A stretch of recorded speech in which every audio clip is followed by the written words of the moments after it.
Hello बच्चों, आप सभी का हमारे चैनल आइडियल दी क्लासेस में स्वागत है। बच्चों, आज हम आपके लिए विषय विज्ञान लेके आए हैं जो कक्षा 8वीं के लिए है। और इसका क्या लेके आए हैं आपके लिए मॉडल प्रश्न पत्र, जो आपकी वार्षिक परीक्षा 2023 के लिए बहुत ही महत्वपूर्ण प्रश्न पत्र है। आप इससे तैयारी कीजिए, आपको इससे अधिक प्रश्न इसी से पूछे जाएंगे। और आपका पेपर कैसा आता है ये आपको हम इस वीडियो के माध्यम से बताएंगे, क्योंकि आपके 10 अंक के विकल्प आएंगे, बाकी 3 अंक के प्रश्न आएंगे, 4 अंक के, 5 अंक के, कैसे अंक के प्रश्न आते हैं आपको इस वीडियो के माध्यम से बता रहे हैं, क्योंकि ये मॉडल प्रश्न पत्र है। चलिए देखते हैं वैकल्पिक प्रश्न। प्रश्न क्रमांक 1 से 10 तक है। पहला प्रश्न क्या कह रहा है? ईस्ट का उपयोग निम्न के उत्पादन में होता है। प्रश्न नंबर 1 क्या कह रहा है? ईस्ट का उपयोग निम्न के उत्पादन में होता है। किसके उत्पादन में होता है? अ नंबर चीनी, ब नंबर एल्कोहल, स नंबर हाइड्रोक्लोरिक अम्ल और द नंबर ऑक्सीजन। तो आंसर सही हो जाएगा इसका ब नंबर एल्कोहल। ईस्ट का उपयोग निम्न के उत्पादन में होता है। किसके उत्पादन में होता है? एल्कोहल के। फिर सेकंड क्वेश्चन क्या कह रहा है? रेयान एक संश्लेषित रेशा नहीं है क्योंकि। तो इसका सही आंसर क्या हो जाएगा? यहाँ 4 ऑप्शन दिए हैं, जिसका सही आंसर ब नंबर का, इसे काष्ठ लुगदी से प्राप्त किया जाता है, इसलिए ये संश्लेषित रेशा नहीं है। इसका रूप रेशम समान होता है।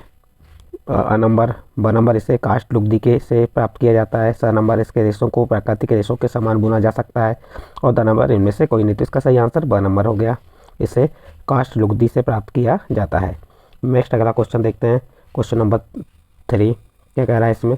निम्न में से किसको पीटकर पतली चादर में परिवर्तित किया जा सकता है? प्रश्न क्या कह रहा है? निम्नलिखित में से किसको पीटकर पतली चादर में परिवर्तित किया जा सकता है? अ नंबर जिंक, ब नंबर फास्फोरस, स नंबर सल्फर और द नंबर ऑक्सीजन। तो इसका सही आंसर आ जाएगा आपका अ नंबर जिंक। जिंक को पीटकर पतली चादर में परिवर्तित किया जा सकता है। नेक्स्ट क्वेश्चन है, फास्फोरस है धातु, अधातु, उपधातु, मिश्र धातु। तो इसका सही आंसर आ जाएगा ब नंबर का, फास्फोरस अधातु है। नेक्स्ट क्वेश्चन देखते हैं। क्वेश्चन नंबर 5 क्या कह रहा है? मनुष्य की किस अवस्था की अवधि 11 वर्ष से 19 वर्ष होती है? मनुष्य की किस अवस्था की अवधि 11 वर्ष से 19 वर्ष होती है? अ नंबर शिशुअवस्था, ब नंबर बाल्यावस्था, स नंबर किशोरावस्था और द नंबर युवावस्था। तो इसका सही आंसर आ जाएगा स नंबर किशोरावस्था।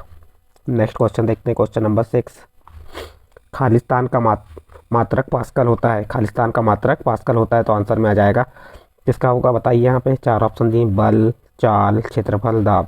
तो इसका द नंबर का आंसर सही आ जाएगा दाब। नेक्स्ट क्वेश्चन है क्वेश्चन नंबर 7 देखते हैं। चलिए क्वेश्चन नंबर 7 में क्या दिया है? कंपन करने वाली वस्तु द्वारा खालिस्तान सेकंड में किए गए कंपनों की संख्या को उसकी आवृत्ति कहते हैं। क्या कह रहा है प्रश्न? कंपन करने वाली वस्तु द्वारा खालिस्तान सेकंड में किए गए कंपनों की संख्या को उसकी आवृत्ति कहते हैं। यहाँ पर 4 ऑप्शन दिए, 1, 2, 3, 4। तो इसका आंसर आ जाएगा अ नंबर 1। कंपन करने वाली वस्तु द्वारा 1 सेकंड में किए गए कंपनों की संख्या को उसकी आवृत्ति कहते हैं। प्रश्न नंबर 8 देखिए, ध्वनि संचरित हो सकती है। अ नंबर केवल वायु या गैसों में, ब नंबर केवल ठोसों में, स नंबर केवल द्रवों में और द नंबर ठोसों, द्रवों और गैसों में। तो इसका सही आंसर आ जाएगा द नंबर ठोसों, द्रवों और गैसों में। नेक्स्ट क्वेश्चन नंबर 9 देखते हैं। पृथ्वी का अचानक कांपना एवं थरथराना खालिस्तान कहलाता है। तो इसके 4 ऑप्शन दिए, भूकंप, भूस्खलन, ज्वालामुखी, बाढ़। तो इसका सही आंसर आ जाएगा अ नंबर भूकंप। पृथ्वी का अचानक कांपना अथवा थरथराना क्या कहलाता है? भूकंप कहलाता है। नेक्स्ट प्रश्न, प्रकाश का किसी सतह से टकराकर वापस उसी माध्यम में लौटना खालिस्तान कहलाता है। अ नंबर प्रकाश का परावर्तन, ब नंबर प्रकाश का अपवर्तन, स नंबर प्रकाश का प्रकीर्णन और द नंबर प्रकाश का वर्णविक्षेपण।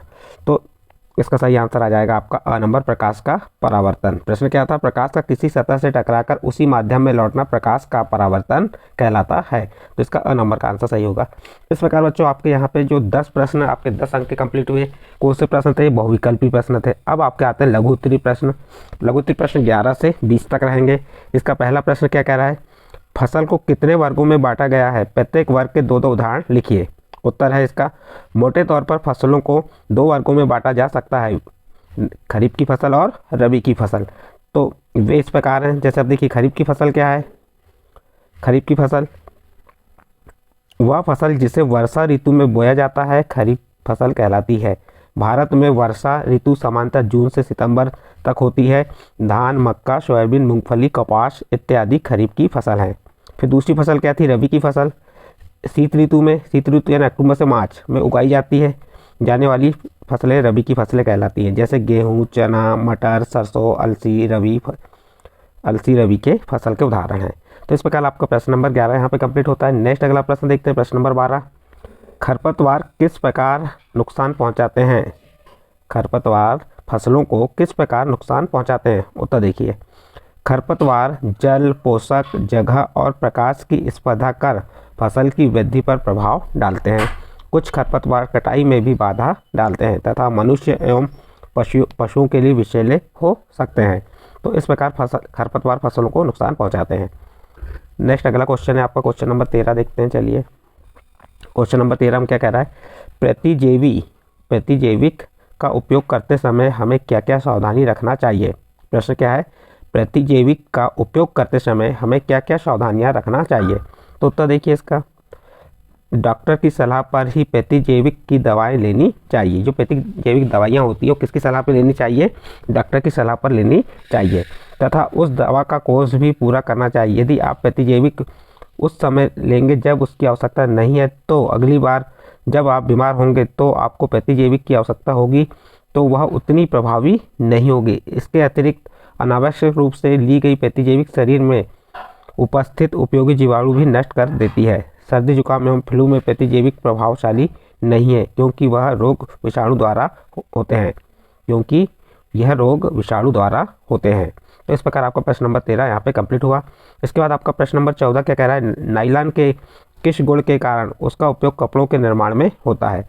तो उत्तर हो जाएगा नायलॉन रेशा प्रबल, प्रत्यास्थ और हल्का होता है। नायलॉन रेशा कैसा होता है? प्रबल, प्रत्यास्थ और हल्का होता है। यह चमकीला और धुलने में सुगम होता है, अतः इसका उपयोग कपड़ों के निर्माण के लिए किया जाता है। इस प्रकार आपका प्रश्न नंबर 14 कंप्लीट। इसके बाद प्रश्न नंबर 15 देखते हैं। प्रश्न नंबर 15 में क्या कहा है? आघातवर्धनीयता को समझाइए। प्रश्न क्या है? आघातवर्धनीयता को समझाइए। तो चलिए इसका उत्तर देखते हैं। धातुओं का वह गुण जिसके कारण उन्हें पीटकर शीट में परिवर्तित किया जा सकता है आघातवर्धनीयता कहलाता है। यह धातुओं का अविनाशी गुण है। देखिए आघातवर्धनीयता किसे कहते हैं? आघातवर्धनीयता को समझाइए कहा, तो आप क्या बताएंगे? धातुओं का वह गुण जिसके कारण उन्हें पीटकर शीट में परिवर्तित किया जा सकता है आघातवर्धनीयता कहलाता है। यह धातुओं का अविनाशी गुण है। प्रश्न नंबर 15 कंप्लीट। नेक्स्ट अगला प्रश्न है प्रश्न नंबर 16। भारत में प्राकृतिक गैस कहाँ कहाँ पाई जाती है? तो उत्तर बताएंगे हमारे देश में प्राकृतिक गैस त्रिपुरा, राजस्थान, महाराष्ट्र, गोदावरी नदी डेल्टा में पाई जाती है। प्रश्न नंबर 16 यहाँ पे आपका कंप्लीट होता है। नेक्स्ट अगला प्रश्न देखते हैं, प्रश्न नंबर 17। प्रश्न नंबर 17 में क्या कहा है? ध्यान दीजिए। ऊष्मीमान किसे कहते हैं? ईंधन के ऊष्मीमान को किस मात्रक द्वारा प्रदर्शित किया जाता है? चलिए इसका उत्तर, किसी ईंधन के 1 किलोग्राम के पूर्ण दहन से प्राप्त ऊष्मा उसका ऊष्मीमान कहलाता है। क्या है इसका उत्तर? किसी ईंधन के 1 किलोग्राम के पूर्ण दहन से प्राप्त ऊष्मा उसका ऊष्मीमान कहलाता है। ईंधन के ऊष्मीमान को किलोजूल प्रति किलोग्राम मात्रक द्वारा प्रदर्शित किया जाता है। नेक्स्ट अगला प्रश्न देखते हैं, प्रश्न नंबर 18। सबसे बड़ी कोशिका का नाम एवं उसका साइज लिखिए। तो सबसे बड़ी कोशिका का नाम क्या होगा? शुतुरमुर्ग का अंडा, जिसका साइज है 170 mm गुणित 130 mm होता है। तो इस प्रकार आपका प्रश्न नंबर 18 कंप्लीट होता है। इसके बाद प्रश्न नंबर 19 देखते हैं। प्रश्न नंबर 19 क्या कह रहा है? चलिए ध्यान दीजिए। किसी पृष्ठ पर लगने वाले दाब को परिभाषित कीजिए, वह सूत्र विज्ञान लिखिए। तो किसी पृष्ठ के प्रति एकांक क्षेत्रफल लगने वाले लगने वाले बल को दाब कहते हैं। उत्तर क्या होगा? किसी पृष्ठ के प्रति एकांक क्षेत्रफल पर लगने वाले बल को दाब कहते हैं। दाब का सूत्र होता है दाब बराबर बल भागित क्षेत्रफल। तो इस प्रकार से आपका प्रश्न नंबर 19 कंप्लीट हुआ। इसके बाद प्रश्न नंबर 20 है, कैरम बोर्ड पर महीन पाउडर क्यों छिड़कते हैं? तो उत्तर हो जाएगा, घर्षण कम करने के लिए कैरम बोर्ड पर महीन पाउडर छिड़का जाता है। तो इस प्रकार आपका प्रश्न नंबर 20 का उत्तर कंप्लीट हुआ। इसके बाद आपके दीर्घोत्तरीय प्रश्न आएंगे, प्रश्न 21 से 25 तक रहेंगे। चलिए प्रश्न नंबर 21 देखते हैं क्या कह रहा है? उर्वरक और खाद में अंतर लिखिए, या उर्वरक और खाद में क्या अंतर है लिखिए। तो देखते हैं, उर्वरक और खाद में प्रमुख अंतर निम्नलिखित है। नंबर 1, उर्वरक मानव निर्मित लवण है। उर्वरक क्या है? मानव निर्मित लवण है, जबकि खाद एक प्राकृतिक पदार्थ है। तो जो उर्वरक को मानव निर्माण करता है और खाद क्या किसके द्वारा प्राप्त होता है? प्रकृति के द्वारा। प्राकृतिक पदार्थ है जो गोबर एवं पौधों के अवशेष से विघटन से प्राप्त होता है। दूसरा नंबर, उर्वरक का उत्पादन फैक्ट्रियों में होता है। उर्वरक का उत्पादन कहाँ होता है? फैक्ट्रियों में, जबकि खाद खेतों में बनाई जा सकती है। तीसरा अंतर देखिए, उर्वरक से मिट्टी को ह्यूमस प्राप्त नहीं होता। उर्वरक से मिट्टी को ह्यूमस प्राप्त नहीं होता, जबकि खाद से मिट्टी को ह्यूमस प्रचुर मात्रा में प्राप्त होता है।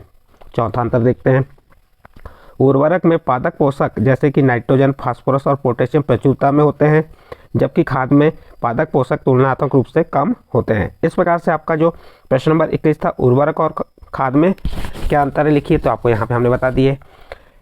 अब इसके बाद आपका नेक्स्ट प्रश्न आता है प्रश्न नंबर 22, ध्वनि प्रदूषण क्या है?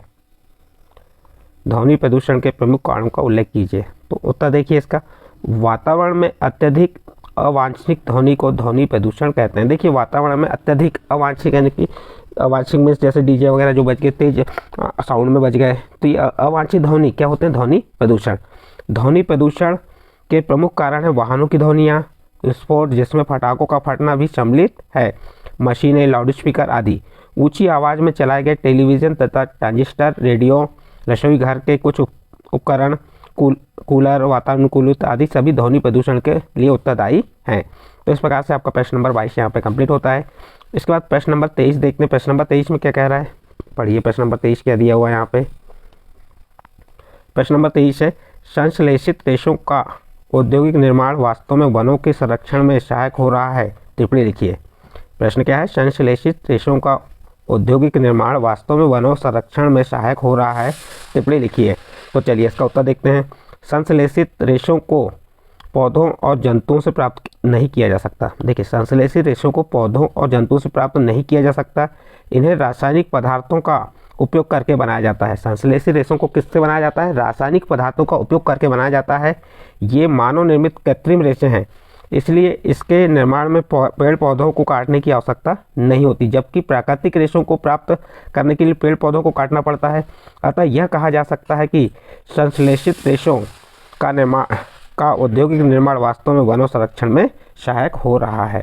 तो इस प्रकार से आपका प्रश्न नंबर 23 कंप्लीट। इसके बाद अंतिम प्रश्न है प्रश्न नंबर 24। प्रश्न नंबर 24 का 25 भी है। पेट्रोलियम निर्माण के प्रक्रम को समझाइए। देखिए यहाँ पे पेट्रोल का निर्माण कैसा होता है या पेट्रोलियम का निर्माण कैसा होता है उसके प्रक्रम को समझाने के लिए कहा गया है। तो देखते हैं इसका उत्तर हम। पेट्रोलियम का निर्माण समुद्र में रहने वाले जीवों से हुआ है। पेट्रोलियम का निर्माण समुद्र में रहने वाले जीवों से हुआ है। जब ये जीव मृत हुए तो इनके शरीर समुद्र के तल में जाकर बैठ गए और फिर रेत तथा मिट्टी की तहों द्वारा ढक गए। लाखों वर्षों के बाद वायु की अनुपस्थिति और उच्च ताप और दाब के कारण मृत जीव पेट्रोलियम और प्राकृतिक गैस में परिवर्तित हो गए। इस प्रकार आपका प्रश्न नंबर 24 कंप्लीट। इसका नेक्स्ट प्रश्न है प्रश्न नंबर 25। सजीवों में कोशिका मूलभूत संरचना इकाई है, समझाइए। देखिए इसका उत्तर, जिस प्रकार भवन निर्माण के लिए ईंटों का उपयोग होता है उसी प्रकार सजीव जगत के जीव भिन्न भिन्न होते हैं हुए भी कोशिका के बने होते हैं। देखिए जिस प्रकार भवन निर्माण के लिए ईंटों का उपयोग होता है उसी प्रकार सजीव जगत के जीव भिन्न भिन्न होते हुए भी कोशिका के बने होते हैं। इसलिए यह कहा जाता है कि कोशिका सजीवों का मूलभूत इकाई है। कोशिकाओं के आधार पर सजीव को दो भागों में बांटा गया है, विभाजित किया जा सकता है, एक कोशी और बहुकोशी। देखो कोशिकाओं के आधार पर सजीवों को दो भागों में विभाजित किया जा सकता है, कौन कौन से? एक कोशी और बहुकोशी। बहुकोशी सजीवों में विभिन्न कोशिकाएं मिलकर ऊतक तथा विभिन्न ऊतक मिलकर अंगों का निर्माण करते हैं। विभिन्न कार्यों के लिए विभिन्न अंगों का उपयोग होता है। एक कोशी जीवों में सभी कार्य एक कोशिका द्वारा ही किए जाते हैं। अतः यह कहा जा सकता है कि कोशिका सजीवों के लिए मूलभूत संरचनात्मक इकाई है।